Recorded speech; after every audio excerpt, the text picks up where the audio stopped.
ইয়াকুব নবীর অপর নাম হলো ইসরায়েল। বাইবেলে একটি ঘৃণিত অপবাদ দেওয়া হয়েছে এই ইসরায়েল নামটি সম্পর্কে, এবং এই ইসরায়েল নামটি সম্পর্কে ইসলাম আসলে কী বলে, যেহেতু আমরা আল কোরআনের বহু জায়গায় দেখতে পাই আল্লাহ সুবহানাহু ওয়া তাআলা ইয়া বনী ইসরায়েল এভাবে এই ইসরায়েল নামটিকে সম্বোধন করেছেন। তাহলে চলুন আমরা আজকে বিষয়টি বোঝার চেষ্টা করি। প্রথমত, এটি কার নাম এবং এটি কিভাবে এলো। একজন সম্মানিত নবী যাকে আমরা ইয়াকুব নামে চিনি, বাইবেলে যাকে বলা হয় জ্যাকব, পরিচয় পাওয়া যায় আল কোরআনে। আল্লাহ সুবহানাহু ওয়া তাআলা ইয়াকুব নবীকে ইয়াকুব বলে সম্বোধন করেছেন, আবার ইসরায়েল বলেও সম্বোধন করেছেন। ইয়াকুব নবীর অপর নাম হলো ইসরায়েল। এই ইসরায়েল নামটি কিভাবে এলো, কিংবা ইয়াকুব নবীকে কিভাবে ইসরায়েল নামটি দেওয়া হলো, এ সম্পর্কে বাইবেলে একটি ঘৃণিত অপবাদ দেওয়া হয়েছে বুক অফ জেনেসিস 27-28 ভার্সে। তো আমরা একটু জেনে আসি যে আসলে কী অপবাদ দেওয়া হয়েছে। এখানে বলা হচ্ছে যে জ্যাকব কিংবা ইয়াকুব তিনি নাকি ঈশ্বরের সাথে যুদ্ধ করে জিতে গিয়েছিলেন। নাউজুবিল্লাহ, তিনি ঈশ্বরের সাথে যুদ্ধ করে জিতে গিয়েছিলেন, আর ঈশ্বর খুশি হয়ে তাকে বলেছেন যে তোমার নাম আজকে থেকে ইসরায়েল হবে।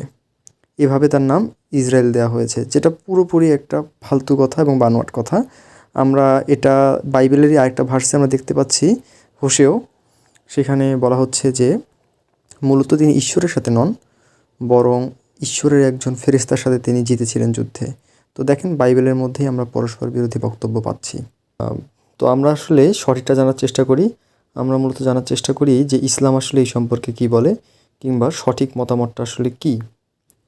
তো আমরা যদি তাফসির ইবনে কাসির খুলি, সূরা বাকারার 40 নং আয়াতের তাফসির যদি আমরা খুলি, তাহলে আমরা দেখতে পাই যে সেখানে ইবনে কাসির রহিমাহুল্লাহ তিনি আবদুল্লাহ ইবনে আব্বাস রাদিয়াল্লাহু আনহুর একটি কল তুলে ধরেছেন, যেখানে আবদুল্লাহ ইবনে আব্বাস রাদিয়াল্লাহু আনহু স্পষ্ট ভাষায় বলছেন যে ইসরায়েল হলেন আল্লাহর বান্দা, অর্থাৎ ইসরায়েল অর্থ আল্লাহর বান্দা।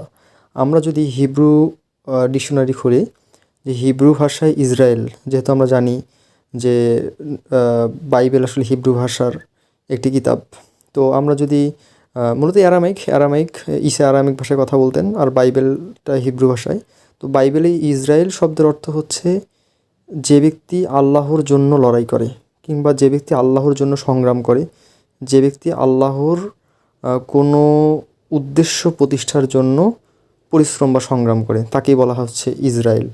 সুতরাং এই যে বাইবেলের মধ্যে যেই কথাটি একটা ভ্রান্ত গল্প বলা হয়েছে যে ইসরায়েল বা ইয়াকুব আলাইহিস সালাম তিনি ঈশ্বরের সঙ্গে যুদ্ধে জয়ী হয়ে এই নামটি পেয়েছেন, এটা আসলে পুরোপুরি একটি বানোয়াট কথা এবং আল্লাহর শানে পুরোপুরি একটি বেয়াদবি বলতে পারি আমরা।